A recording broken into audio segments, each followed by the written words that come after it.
Acá estábamos. Justo acá.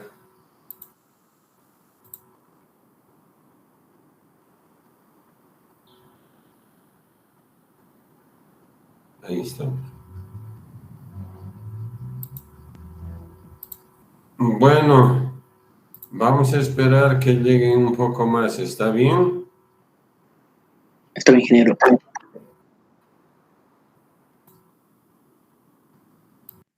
El movimiento que propulsa o se eleva y los efectos de la resistencia. Es decir, cuando hemos visto el tren, vale decir, el sistema ferroviario, hemos visto que uno de los efectos de resistencia, ¿cuál era? El más importante. La fricción con las ruedas del suelo. Por supuesto, y eso había sido, por ejemplo, con la tecnología que han aplicado, eso ha sido eliminado. Esa es una de las consecuencias para que su velocidad supere los 400 kilómetros por hora, ¿verdad? 430, 31, no interesa. Otro problema, pero ahora vamos a hablar de menos importancia, ¿cuál era? El diseño aerodinámico, ¿verdad? Hemos visto que sí atrasaba en pruebas de laboratorio. ¿Es verdad o no? Sí, ingeniero. Sí, es verdad, ingeniero. ¿Cuáles eran las fuerzas que impulsan o propulsoras? A mí, yo prefiero llamar fuerzas de impulsión o propulsoras. Seguimos hablando del tren, del tren Maglev-Shanghái.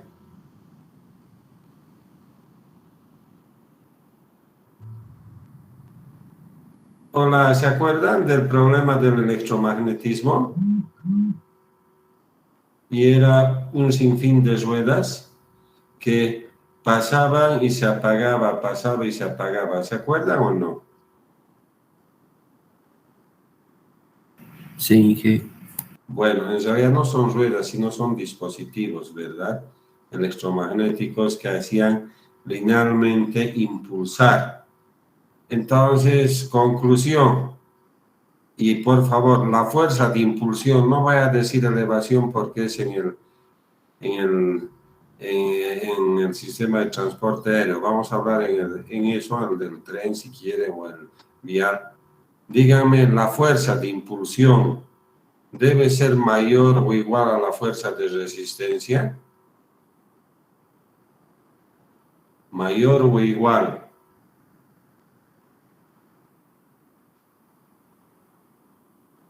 ¿Se está entendiendo?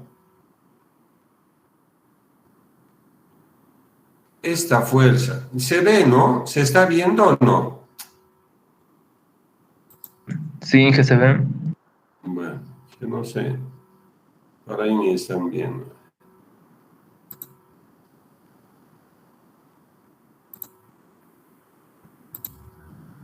Quiere decir, por favor, esto. Esto.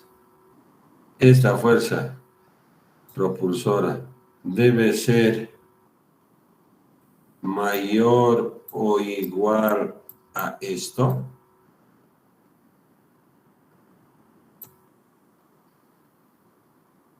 ¿Se entiende o no? Sí, ingeniero, la propulsión tiene que ser mayor a la resistencia. Ya, si es así, quiere decir de que si fuese igual, permanece estático, ¿verdad? Tiene que ser mayor, ya no igual, ¿estamos? Correcto, ingeniero. Bueno, entonces, eso quería mostrarles. Ahora, seguimos acá, acá estaba más bonito. Estaba más bonito, más grande. No necesito. Entonces, vamos a ver esta fuerza impulsora y las pendientes y elevación. ¿De qué? Vamos a ver de esto.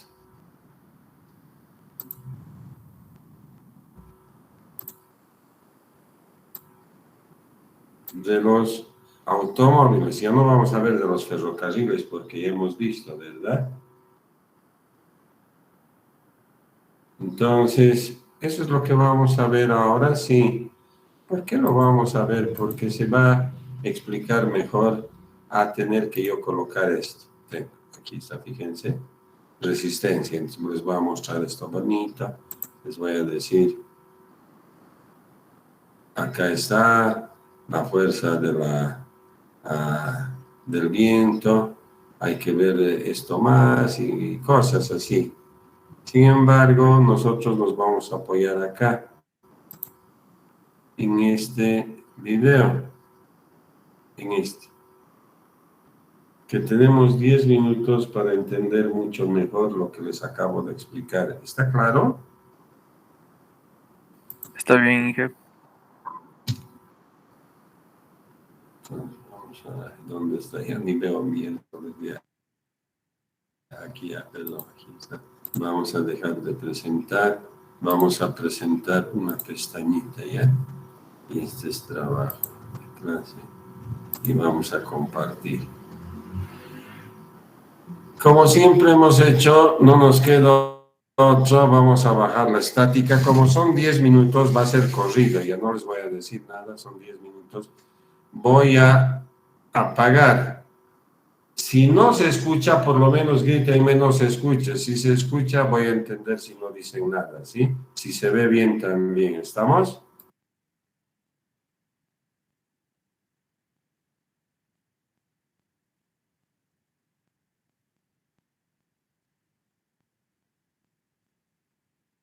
Hola amigos de Autopista, bienvenidos a Se este escucha, video ingeniero. donde vamos a ver las fuerzas de resistencia. El objetivo de este video es conocer las fuerzas de resistencia y también van a ver la definición matemática de cada una de las fuerzas de resistencia que hay. Las aplicaciones de estos conocimientos se usan para calcular la fuerza mínima necesaria que necesita su motor, por ejemplo, para poner en movimiento su vehículo. Esto es muy importante cuando tienen proyectos pequeños estilo mini baja o Fórmula Student, que es la Fórmula 1 para estudiantes. Y en la aplicación en la industria automotriz, mucho de esto se desarrolla para o se utiliza para una definición básica de un componente. Eso quiere decir cuáles son las características mínimas que tiene que tener un componente y también para optimizar su diseño. Y eso se aplica a neumáticos, en aerodinámica, que viene siendo el diseño del vehículo en sí, tren motriz, también cuestiones de peso del vehículo y otros componentes que ustedes quieran agregar. Bien, para las fuerzas de resistencia, algo muy importante, el peso del vehículo tiene una relación directa con las fuerzas de resistencia. Entonces vamos a empezar con la fuerza de resistencia a la rotación de los neumáticos, la fuerza aerodinámica, la fuerza del gradiente, eso quiere decir si tienen un plano inclinado, si van de subida o bajada. Y aquí tienen la fórmula general, que es la fuerza de resistencia es igual a la sumatoria de todas estas fuerzas, que como les mencioné, es resistencia a la rotación de los neumáticos, a la fuerza aerodinámica, la fuerza del gradiente y la fuerza de aceleración, que tiene que ver con el tren motriz y también con algunos componentes de su vehículo. Entonces vamos a ver fuerza por fuerza en este video. Bien, la resistencia a la rotación la vamos a definir en base a la velocidad del vehículo y cuánta fuerza se requiere. Entonces la fuerza o la resistencia a la rotación a nivel teórico se mantiene constante hasta una velocidad de 210 kilómetros por hora. Esto en la vida real no es así. En la vida real, mientras más se aumenta la velocidad, la resistencia a la rotación va aumentando un poco, dependiendo de la construcción, tamaño y compuestos químicos del neumático. Claro que todo eso varía entre un neumático y otro, pero para cuestiones teóricas se va a manejar constante la resistencia a la rotación hasta los 210 kilómetros por hora. De ahí se tiene una elevación exponencial debido a la deformación de onda del neumático. Esto se entra un poco más a fondo en el video de cómo funcionan los neumáticos. Entonces, si quiero revisar ese video, se trata un poquito más a detalle la fuerza o la resistencia a la rotación de los neumáticos. Y la fórmula es el peso del vehículo multiplicado por el coeficiente de la resistencia a la rotación. Y bien, ¿y cómo se calcula ese coeficiente? Aquí hay un esquema de cómo se calcula. Aquí hay un neumático sobre un rodillo, y ya sea que se activa el rodillo girando o el neumático, hay diferentes arreglos, y entonces se puede medir la fuerza a la resistencia tanto en el neumático como en el rodillo o en el motor eléctrico. O sea, hay muchos métodos y así es como se ve en la vida real un método de pruebas. Aquí pueden ver el neumático girando sobre el rodillo y ya sea que midan la resistencia aquí o en el rodillo, y bueno, ahí, como pueden ver, hay otros tipos de mediciones. Por cierto, esta prueba se hace en Europa porque todos los neumáticos tienen o vienen especificados cuál es su resistencia a la rotación, cuál es su desempeño o frenado sobre piso mojado y su nivel de acústica. Entonces hay una prueba establecida aquí en Europa donde entonces se miden los neumáticos y con eso categorizan a los neumáticos con su resistencia a la rotación ABC, donde A viene siendo una menor resistencia, quiere decir que eso es mejor para el consumo de combustible, y si tienen una letra D o E, quiere decir que el neumático tiene mucha resistencia a la rotación y por lo tanto les va a consumir más combustible.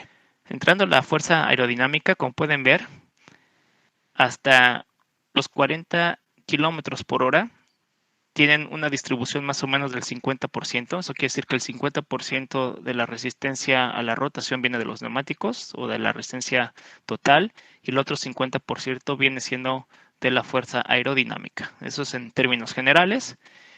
Y si tomamos el ejemplo ahora, unos 60 kilómetros por hora, a partir de esta velocidad, la fuerza aerodinámica es la predominante. Entonces, esta fuerza es muy importante cuando quieren ver o cuando están diseñando un vehículo y que tiene que tener buenas propiedades y que tiene que tener bajas emisiones en combustible. La fuerza aerodinámica es algo muy importante. También hay un video de Alejandro Bagni donde se entra un poco más a detalle sobre la fuerza aerodinámica y otro un poco más avanzado sobre la fuerza vertical aerodinámica. O sea que hay dos videos por si los quieren ver. Les voy a poner el enlace en los comentarios.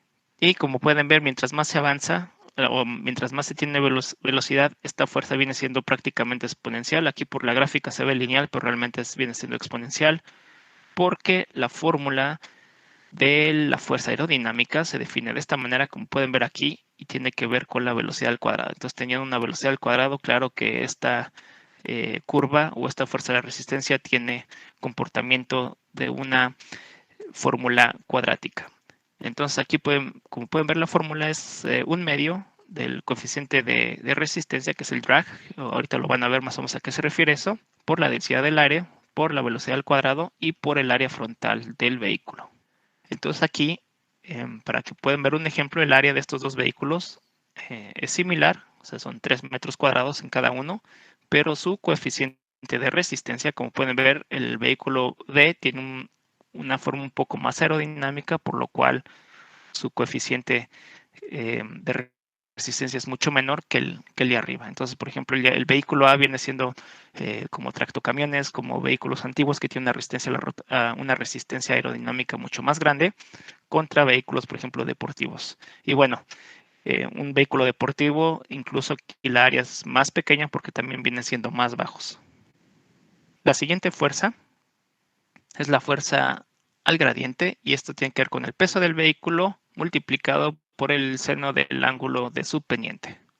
Entonces así es como se calcula. Si ustedes tienen una pendiente, tienen un ángulo, entonces el peso del vehículo multiplicado por el seno de este ángulo les daría la fuerza de resistencia que ustedes tienen al avanzar.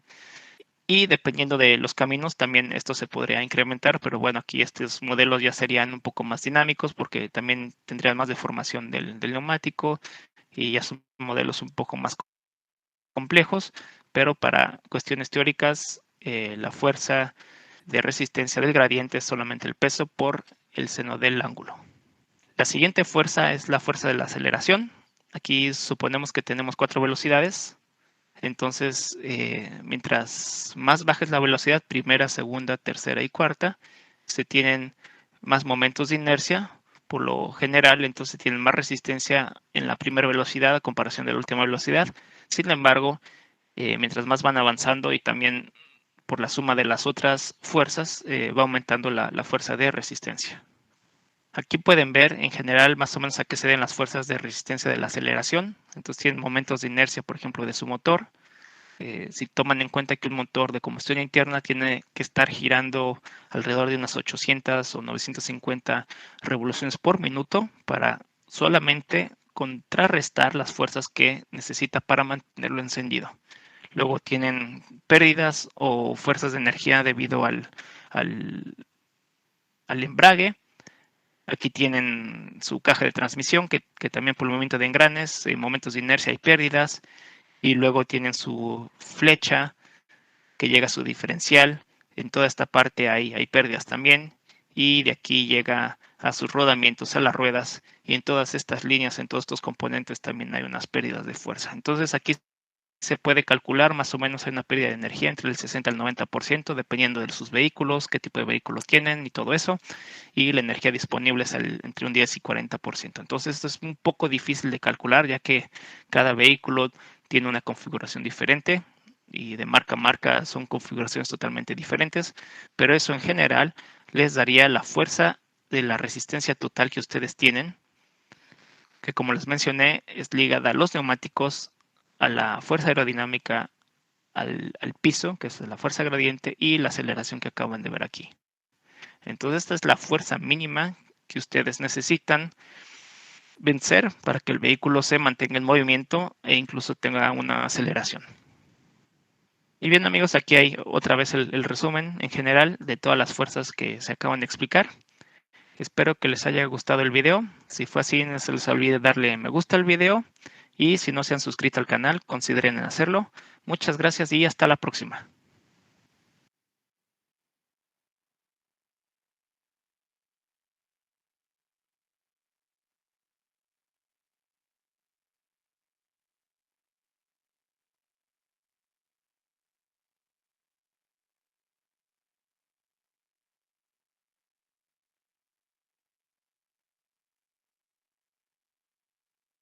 Ahora, ¿para qué nos sirve ver esto? O sea, es importante saber cómo se produce todo lo que acabamos de ver, ¿no? Está bien, eso es lo que estábamos viendo, las fuerzas de impulsión y las fuerzas que se oponen, y hemos visto por qué debería ser mayor, ¿no? Entonces, mayor la fuerza de impulsión a las fuerzas que se oponen al movimiento.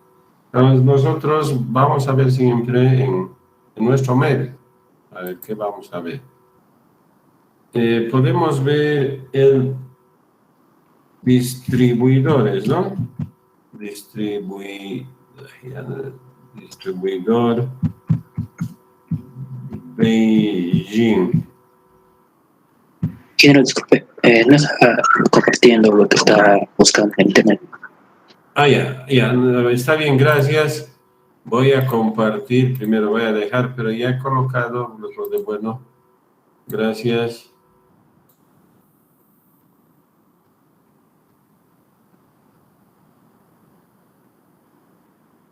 Bueno, ya hemos puesto el distribuidor. ¿Qué les parece este distribuidor? ¿Les gusta, no ve? ¿Estamos de acuerdo? Sí, ingeniero.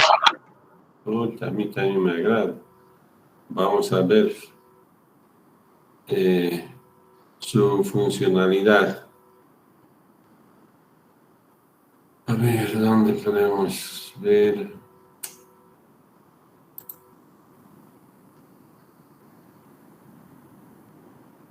A ver. Esto es porque he visto por los ingresos, a ver. Ya. Bueno. Primera observación en cuanto al diseño. Estas son rotondas a desnivel. Ay, un ratito, se me ha terminado la pila del mouse. Un segundito, por favor.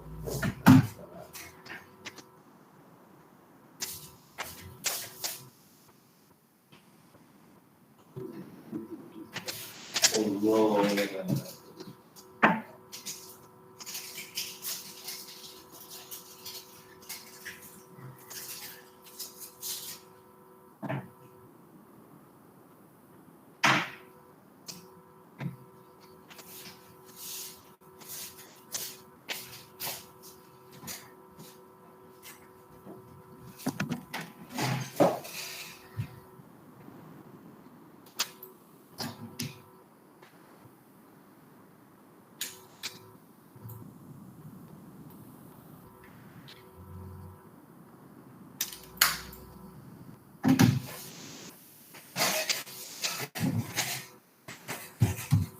Entonces, estas son rotondas, no son glorietas.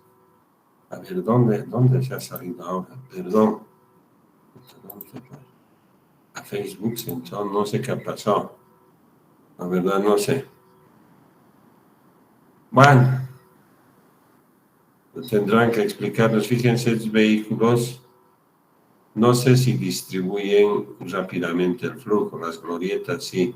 Más bien creo que en vez de distribuir, detienen el flujo. Pero ese no es el problema. El problema, fíjense acá, en el último nivel. No sé cómo podría... a ver. Acá está mejor, ¿verdad? Es de norte a sur, ¿sí? ¿Para qué se han diseñado estos distribuidores?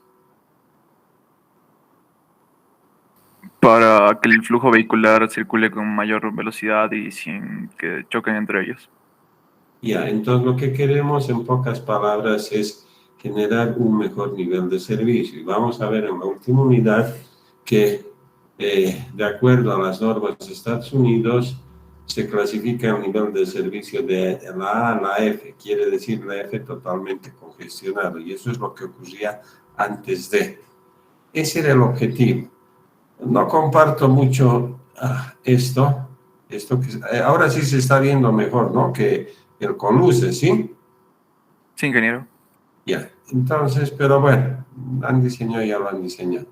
Por favor, vayamos viendo lo que va de sur a norte, norte, sur. Esto que se ve con el cursor, ¿no ve? ¿Sí? Y, ¿qué hemos dicho? Hemos afirmado que en Cochabamba, si bien en el RUA, vale decir, en el registro de los automotores, resulta que en Cochabamba aproximadamente el 15%, aproximadamente solo el 15%, se han registrado como vehículos de transporte público. Sin embargo, si uno ve la funcionalidad de estos, saben que alrededor del 80% sí son vehículos de transporte público, pero que no están registrados como tal porque no tienen las condiciones. Sin embargo, es más del 80%, dicen cerca del 85%, que cumple las funciones de vehículo público. Si nosotros hemos diseñado esto para disminuir para mejorar el nivel de servicio, o si quieren para disminuir el congestionamiento vehicular, lo que nosotros deberíamos pensar es que esta obra responde a ese criterio, ¿verdad? Entonces, pero también hemos visto que más del entre el 80 y 85% del parque automotor de Cochabamba es vehículo de transporte público, pese a que hemos visto vamos a decir, el registro no corresponde a eso, pero la realidad es esa. Entonces, nosotros vamos a ver esto, vamos a ver el vehículo, y hemos visto la cantidad de vehículos de transporte privado, público, hemos visto el diseño, para qué sirve, y vamos a poner colectivo, línea 3, no importa, no va por ahí, pero es de colectivo línea 3 Cochabamba. Entonces, a mí me gusta porque voy por mi oficina y veo eso. Está. Este es que normalmente hay o no hay. Se están ubicando, ¿sí? Sí, ingeniero. Sí, ingeniero. Entonces, es el transporte 3B, perdón, no es 3, es 3B, que yo tenga uso de razón, siempre existía esta línea como 3, no como 3B, pero no importa, es 3B. Esta línea, llamaríamos, tiene esa particularidad que la mayoría de sus buses son buses, vamos a llamar de transporte masivo, entre comillas, que tampoco es tan masivo. No entran más de 40 personas acá, pero vamos a llamarlo, vamos a mantener yo 40, 50. Entonces, este es el vehículo que tiene que circular por esta obra que ha sido diseñada para disminuir el embotellamiento, o mejor dicho, congestión vehicular.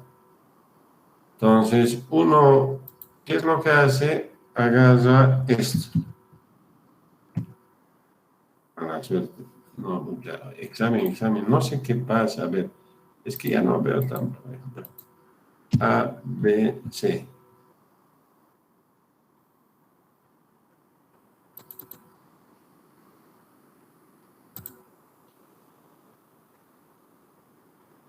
A ver, aquí es para ver, ¿no? Pendiente. Para que me crean, porque yo les podría decir cuánto es, no me van a creer.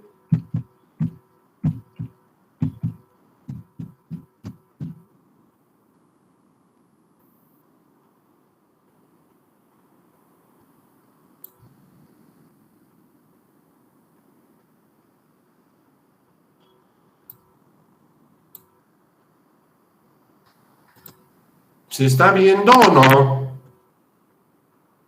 Sí, se está Sí, viendo. sí.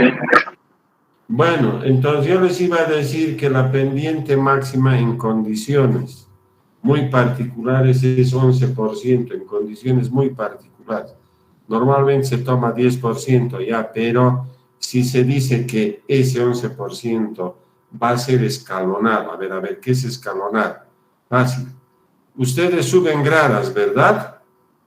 Hola. Sí, ingeniero. Bueno, para no cansarse, ¿qué tienen? Estar o descansar. Descanso, lo mismo. Si fuese una sola línea, seguramente se podrían cansar. Entonces, para eso hay los descansos.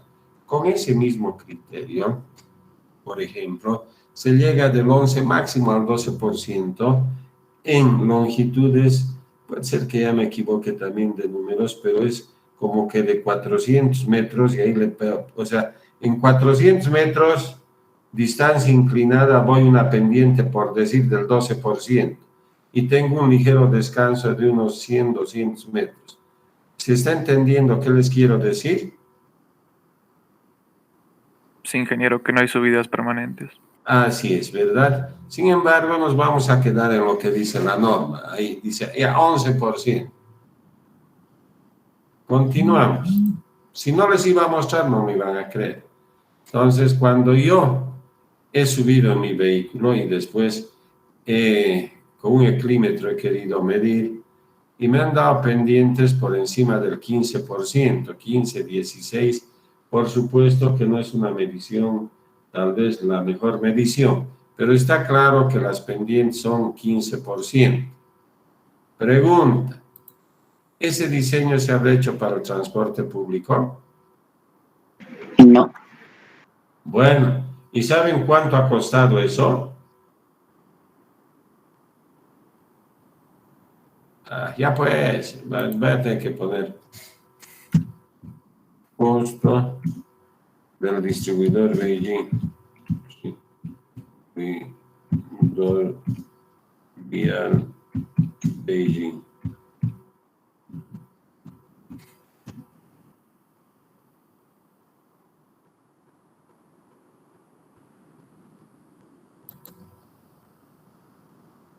Hay que sentirse orgullosos. ¿Acá dice eso o no? Bueno, no está mal. Hay que sentirse orgullosos. ¿Dónde está? Estaba arriba, ingeniero. Es que yo quiero que vean, no me van a creer, porque ya les conozco a ustedes. ¿Cuánto vale? 116 millones de bolivianos. ¿Cuánto vale el distribuidor de la Recoleta? No sé, 118, 120, pero no vamos a ser muy finos y vamos a decir que cuesta casi igual. Pregunta, ¿esos dos distribuidores para qué nos sirven? No sé, pero hemos gastado buena platita, ¿no ve? Hola. No, pero yo, es cierto, utilizo esto, pero utilizo con mi vagoneta. Y estamos viendo que la demanda es del transporte público del 85%. Pregunta, ¿este no será la explicación? ¿Por qué no pueden utilizar? ¿No será por esto? ¿Por lo que acabamos de aprender con video y todo?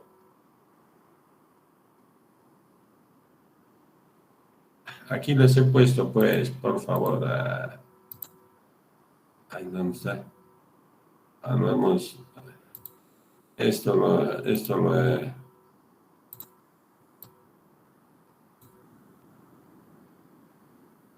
Bueno, entonces se habrá hecho para otro tipo de vehículos, ¿verdad? Donde tenga una mejor fuerza impulsora o propulsora. ¿Se ha entendido? Sí, ingeniero. Bueno, entonces seamos reflexivos. Está bien gastar cerca de 350 millones de bolivianos, vale decir 50 millones de dólares. Yo no sé, piensen ustedes de manera reflexiva. No estoy oponiéndome a nada, pero vemos de que por falta de criterios técnicos, nosotros no somos capaces de producir mejores alternativas de respuesta, pensarlo en este caso en el transporte en nuestra ciudad.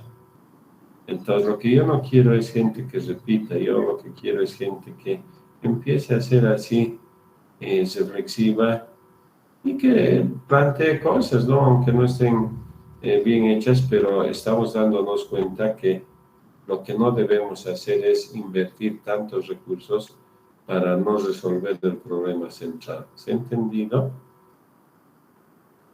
Piensen en lo que quieran, pero no piensen en lo que no se debe hacer. ¿Y cómo sé? Ahí está, pues. Hemos hablado del ciclo de proyecto, ¿verdad? Hemos visto que en la etapa 3 se llama lecciones aprendidas. Si yo quiero resolver el problema de ese flujo acá, bueno, sabiendo que va a incrementarse el transporte público, no hubiese hecho eso. Alguien me dirá, sirve. Por supuesto, tiene que servir algo, ¿no? No son 1.000 bolivianos que se han invertido, son millones de bolivianos. Entonces, esta es, por ejemplo, vamos a decir, una explicación respecto a estos dos elementos que hemos puesto, las fuerzas que impulsan y las fuerzas que resisten. Eso es lo que hemos visto, ¿verdad? ¿Se ha entendido?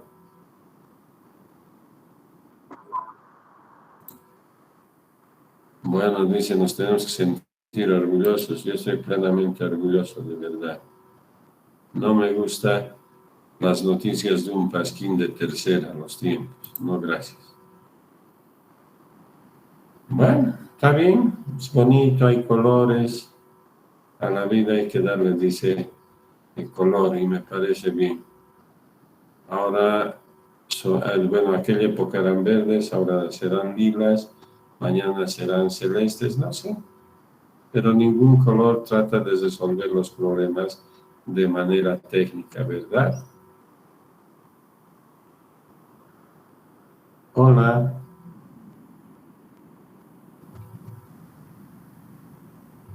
Bueno, se entendió algo, ¿no? Entonces, como tenemos que ver varias fuerzas ahora vamos a ver una fuerza elevadora, ¿sí? ¿Les parece? Está bien, ingeniero. Bien. Vamos a dejar de presentar. Vamos a tener que poner una pestañita en trabajito y listo. Ahora veremos una elevadora. Sí, es 8 minutitos. ¿Les parece? ¿Quieren ver esto? No vamos a apagar el micrófono, no quiero estática. O por ahí van a escuchar lo que estoy comiendo. Mentira, mentira. Eso ya no es broma. No. Vamos a apagar, por favor, para evitar estática.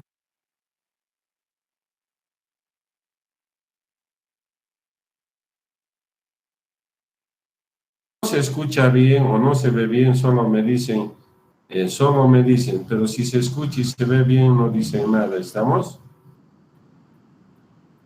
Está bien, ingeniero.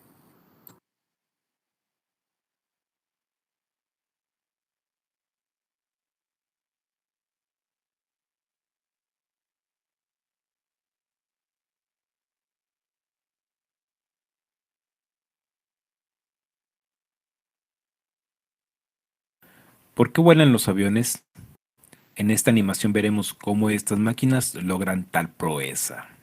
No es solo magia, los aviones pueden levantar el vuelo y recorrer largas distancias sin repostar porque hay una serie de principios aerodinámicos e ingenios mecánicos que lo permiten.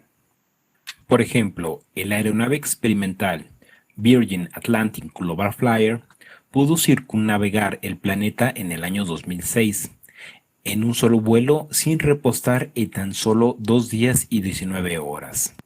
Tal hazaña la logró sin realizar escalas, superando la impresionante distancia de 41.467 kilómetros.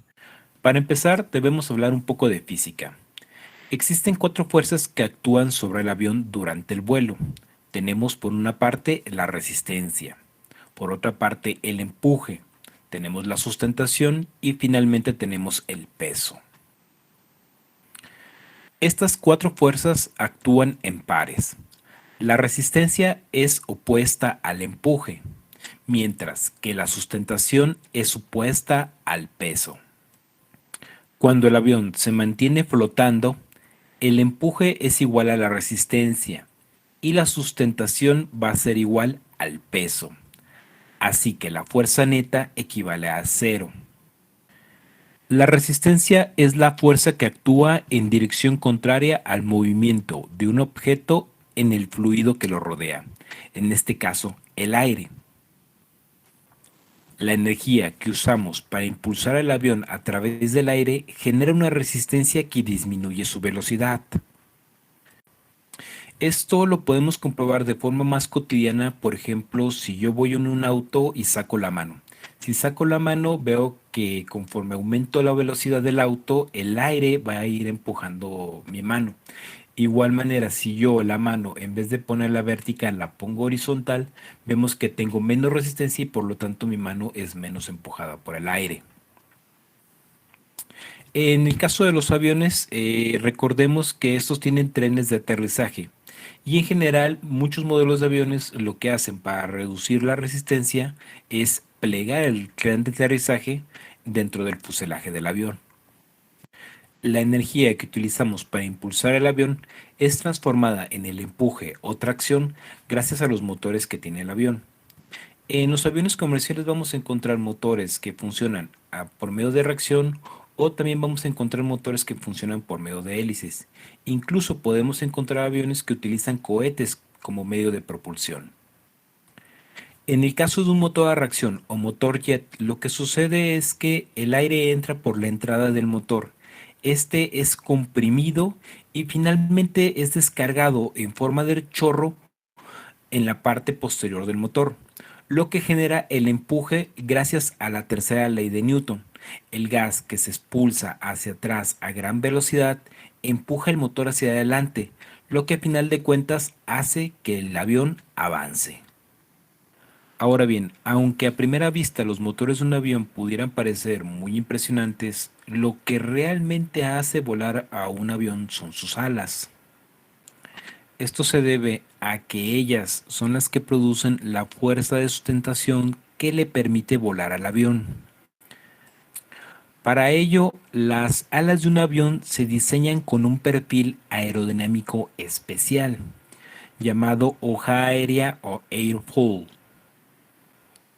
la cual, al desplazarse a través del aire, van a crear una desviación del aire en su parte superior y en su parte inferior, con una presión del aire mucho mayor en la parte de abajo que en la parte de arriba. Al dividirse el flujo de aire por dos caminos, uno que pasa por la parte de encima y otro que pasa por la parte de abajo, la forma y la inclinación del perfil de la ala respecto a la corriente del aire consigue que los dos caminos no sean simétricos y que las partículas del aire tomen trayectorias distintas. Por encima van a tomar una trayectoria curva, mientras que por la parte de abajo va a ser una trayectoria más recta. Al existir una diferencia entre las trayectorias que siguen las partículas del aire, va a aparecer una distribución de presiones particular. En concreto, vamos a poder observar que debajo del perfil alar, la presión aumenta y las partículas del aire se ven frenadas, mientras que por encima del perfil, la presión disminuye y las partículas de aire se aceleran.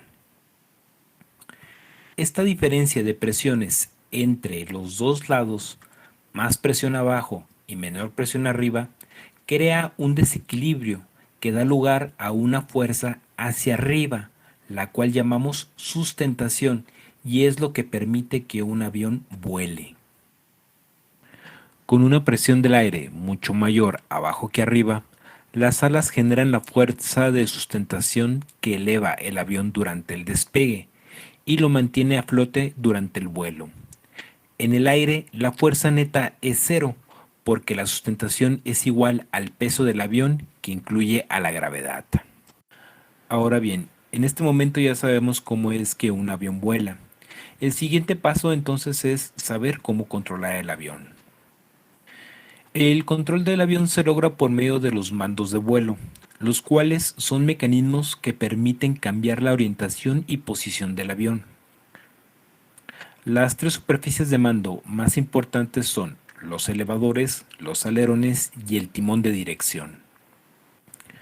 Los elevadores están en la parte trasera del avión.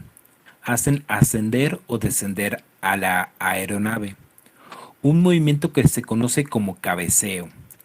Elevarlos incrementa la fuerza descendente, lo que produce un cabeceo hacia arriba. Lo contrario produce un cabeceo hacia abajo.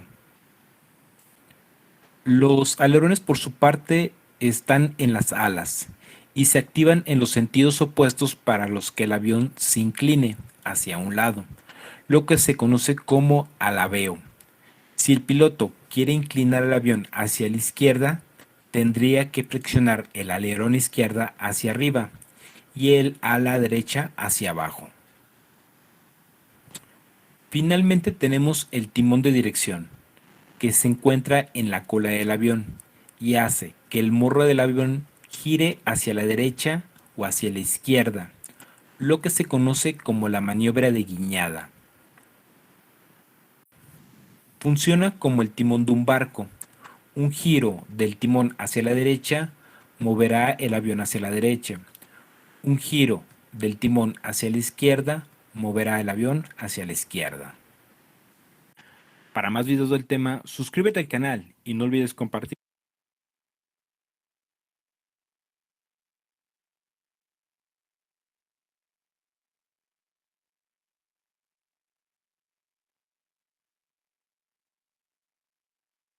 Por favor, preguntas, observaciones, complementos, opiniones, lo que sea, por favor, de lo que hemos visto.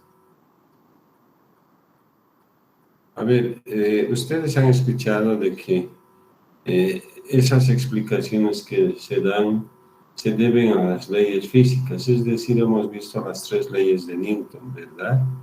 Y bueno, se acomodan una de ellas o 2 de ellas a las leyes de Newton, a lo que nos han explicado mediante el video. Por eso es que coloqué, y ustedes saben, esos videos rápidos de lo que significaba el resumen de las 3 leyes de Newton. Entonces, esas son las explicaciones, vamos a decir, científicas para mostrar que las fuerzas elevadoras son mucho mayores que las fuerzas que que quieran hacer caer al avión, ¿verdad? Entonces, pero bueno, hemos escuchado todo. En base a eso, no quiero hacer más comentarios porque no quiero cortar, además quiero la participación de ustedes. Por favor, díganme algo.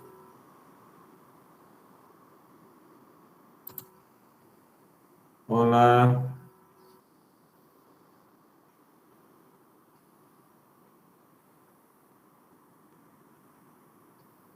Hola.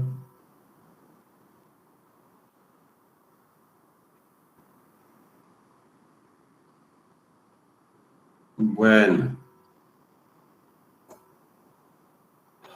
¿No hay comentarios por lo menos?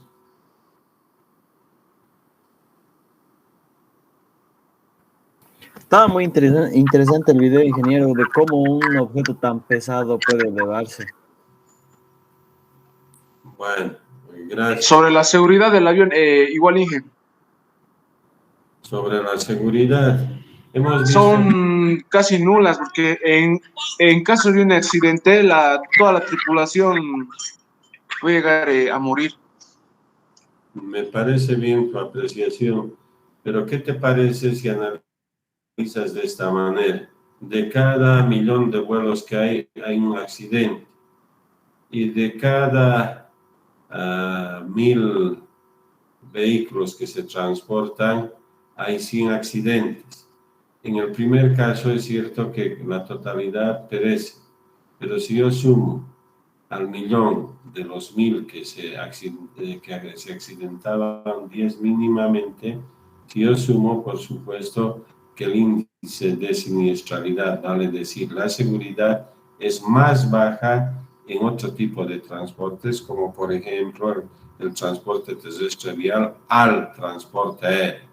Pese a que existe ese riesgo de letalidad total, pero ese índice de siniestralidad es bastante bajo.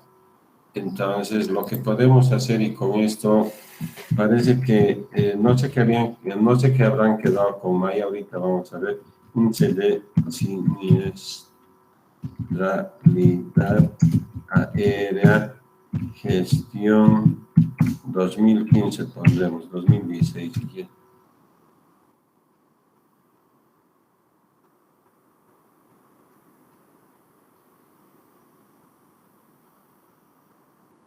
A ver, imágenes aéreas, gestión. No sé si se puede ver bien aquí.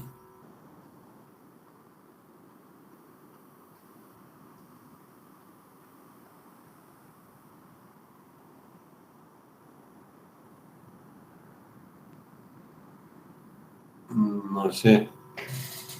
0, la más alta, no sé por qué.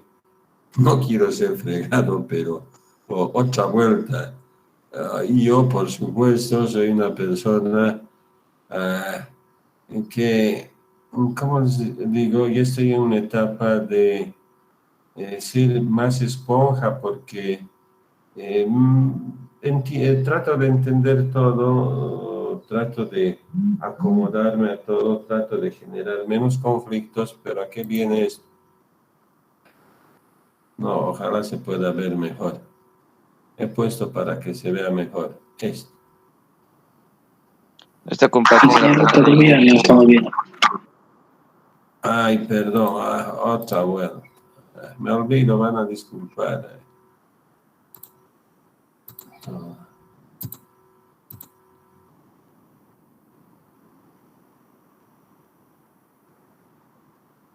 A ver, esta. Ay, esta estadística. No sé si se ve o quieren ver así. Esto yo veo menos. Dice tasa de accidente por región 2002-2011. Otra vuelta, no quiero fregarles. No solo les comen los leones a los africanos, sino fíjense, tienen la tasa más alta. ¿Y por qué será 5.2? Dice, acá se ve mejor, yo no veo. Fíjense, entre la Comunidad Europea y América del Norte, prácticamente el índice de siniestralidad en 10 años es del 0,1%. Eso quiere decir que es 0,0001. Fíjense, en el resto de Europa es mayor y nosotros estamos por aquí 1,2, pero el que se dispara es en África, y ahí hemos visto, por ejemplo, lo que sea el 737 MAX, el que se ha siniestrado, ¿se acuerdan? El problema eran los tubos de pitot, que se ha caído casi verticalmente, y los 120 y tantos han muerto, lo que me decía el compañero. Entonces, ese es el índice de siniestralidad. Si ustedes vieran por región, ya no voy a colocar de el transporte vial, van a ver de que es 10-12%. En Bolivia, no quiero equivocarme, pero está, creo que es una de las tasas elevadas en porcentaje. No quiero equivocarme, pero está por el 20%. Entonces, 25, fíjense, de 1,2 a 20 y tantos %, por supuesto, hay pues una diferencia demasiado grande, ¿verdad? Eso es lo que quería mostrarles si hablamos de la cuestión de siniestralidad. Creo que no ha agarrado al mejor, pero bueno, se ha entendido, ¿no? Sí, ingeniero, se entendió. Ya, eso es lo que quería que entiendan. Tal vez estaba mejor, es que ya no veo bien. Número de accidentes, dice. Aquí está. Fíjense, hemos llegado a 100 en todo el mundo, en todo el mundo, en todo el mundo.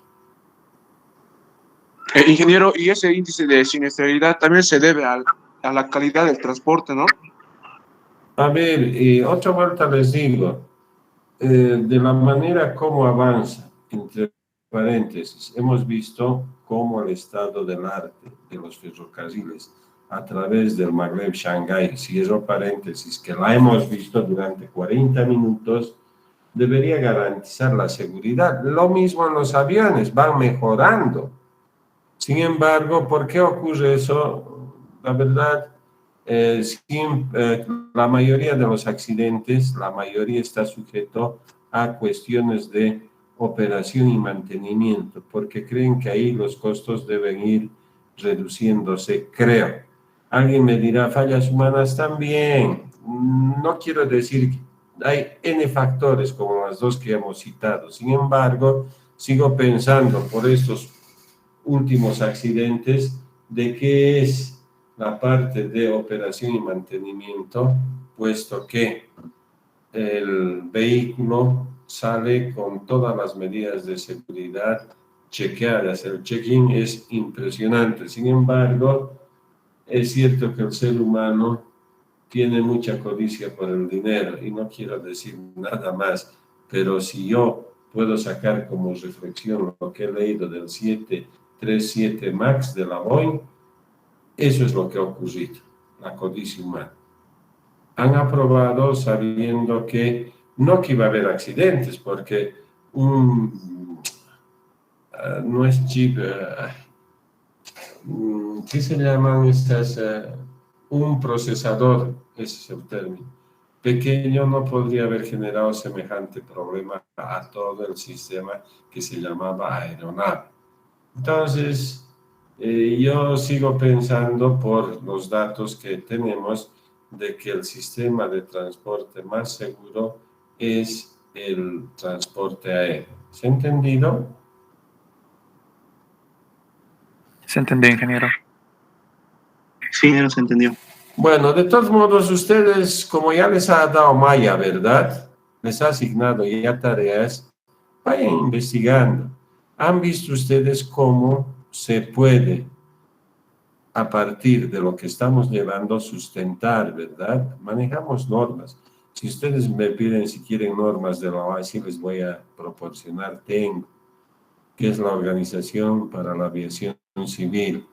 Entonces, y sigo, bueno, la verdad es que me ha ayudado mucho el Internet, eso también tengo que reconocer, porque la información la podemos tener, antes era muy difícil insertarnos en la información, ahora es mucho más fácil.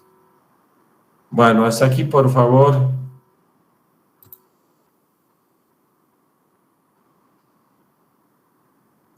La verdad es que me escribió Mayita, pero no le entendí. Parece ser que ya les ha dado el trabajo, ¿verdad? Sí, ingeniero, ya nos dio los temas. Ya, entonces lo que les puedo pedir es que si quieren vayan reuniéndose. Ustedes saben, es fácil crear un Meet y aprovechen estos minutos, ¿ya? Estos minutos estaban destinados a ella, pero seguramente ella les ha debido decir que no iba a asistir. Yo estoy queriendo ver, no le entendí mucho, no hay malla. Quiere decir que no va a entrar, es una excelente persona, una buena estudiante y muy puntual en sus trabajos. Entonces, no está, quiere decir que no va a entrar. Entonces, quedamos en eso, por favor, para mañana.